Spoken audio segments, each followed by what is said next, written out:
क्या कभी किसी सांप ने आपके शरीर के चारों तरफ खुद को लपेटा है, और वो भी जहरीला कोबरा? सोचिए क्या हालत होगी आपकी। एक दिन कुछ लोग सांपों के बारे में बात कर रहे थे। तभी एक होम्योपैथ डॉक्टर ने अचानक से ये सवाल पूछा। सभी लोग चुप हो गए। आज हम सुनेंगे उसी डॉक्टर की असली कहानी, the snake and the mirror. गर्मियों की रात थी, लगभग 10 बज रहे थे। मैं खाना खाकर अपने छोटे से किराए के कमरे में लौटा। जैसे ही मैंने दरवाजा खोला, ऊपर से कुछ आवाज आई। वो आवाज जानी पहचानी थी।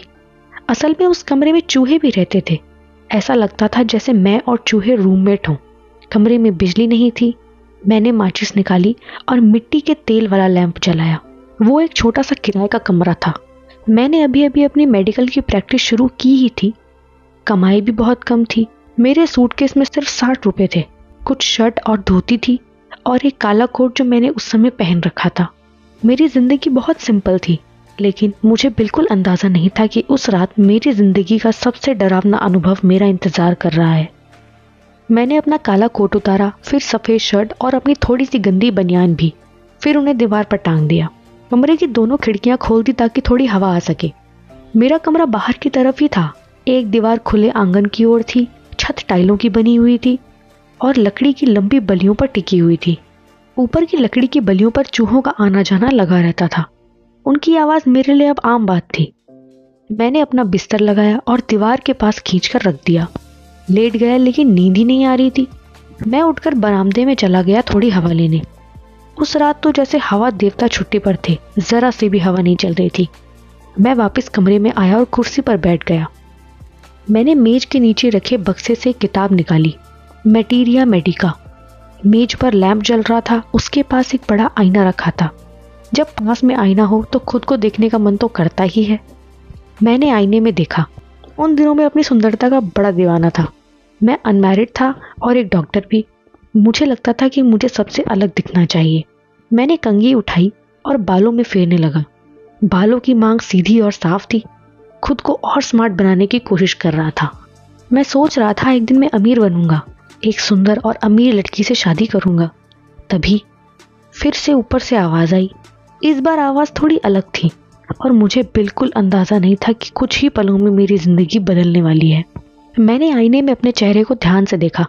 तभी मैंने एक बहुत इंपॉर्टेंट फैसला लिया। अब मैं रोज दाढ़ी बनाऊंगा और एक पतली सी मूंछ भी रखूंगा ताकि मैं और स्मार्ट दिख सकूं।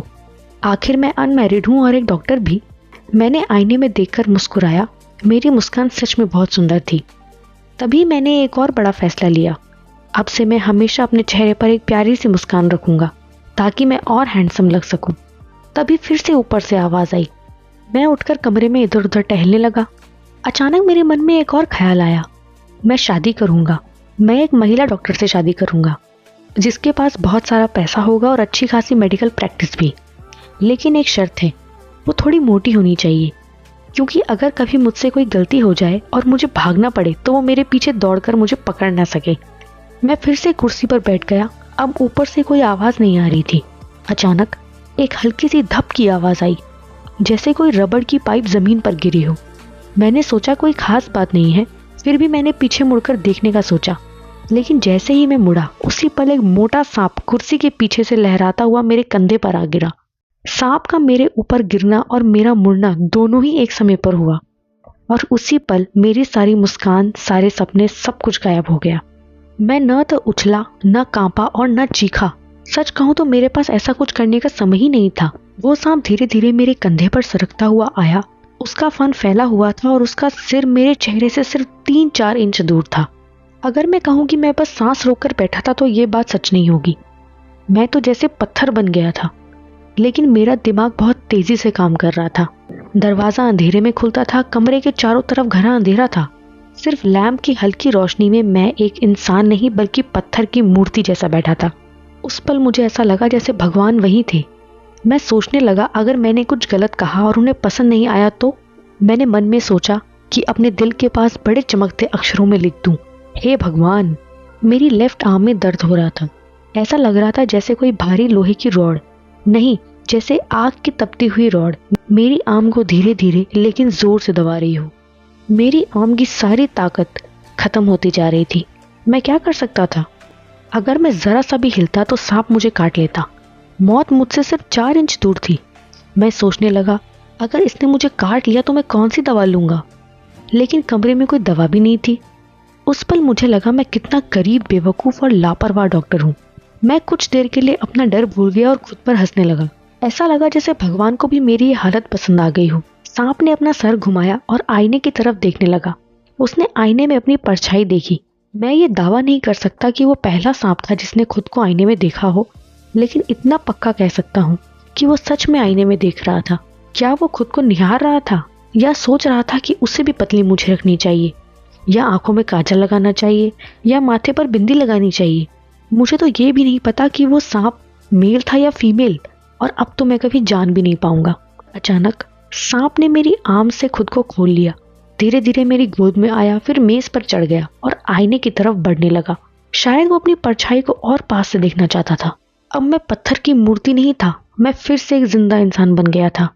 सांस रोककर धीरे से कुर्सी से उठा, चुपचाप दरवाजे से बरामदे में आया, वहां से आंगन में कूद गया और जितनी तेज भाग सकता था उतनी तेज भागा। किसी ने मुझसे पूछा, डॉक्टर साहब क्या आपकी पत्नी मोटी है? तो मैंने हंसकर जवाब दिया, नहीं, भगवान को कुछ और ही इच्छा थी। मेरी पत्नी तो बहुत दुबली पतली है और बहुत तेज दौड़ती है।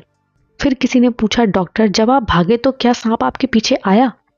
मैंने कहा, मैं बस भागता गया जब तक अपने दोस्त के घर नहीं पहुंच गया। वहां पहुंचकर मैंने तुरंत पूरे शरीर पर तेल लगाया और अच्छे से नहाया, फिर साफ कपड़े पहने। अगले दिन सुबह करीब 8:30 बजे मैं अपने दोस्त और 2-3 लोगों के साथ उस कमरे में अपना सामान लेने आया। लेकिन वहां ले जाने के लिए कुछ था ही नहीं, क्योंकि किसी चोर ने मेरा सामान चुरा लिया था। कमरा लगभग खाली हो चुका था, लेकिन पूरी तरह नहीं। चोर एक चीज छोड़ गया था, जैसे आखिरी मजाक के तौर पर। किसी ने पूछा, क्या छोड़ा? मैंने कहा, मेरी बनियान, वही गंदी वाली। लगता है चोर को सफाई का बहुत शौक था, वो चाहता तो उसे धोकर इस्तेमाल कर सकता था। फिर किसी ने आखिरी सवाल पूछा, डॉक्टर क्या आपने उस सांप को फिर कभी देखा? मैंने हंसकर कहा, नहीं, मैंने फिर उसे कभी नहीं देखा। वो एक ऐसा सांप था जो अपनी सुंदरता पर मोहित हो गया था। तो दोस्तों, ये थी मेरी जिंदगी की सबसे डरावनी कहानी। उस रात मैंने सीखा, जिंदगी कब क्या मोड़ ले ले कोई नहीं जानता।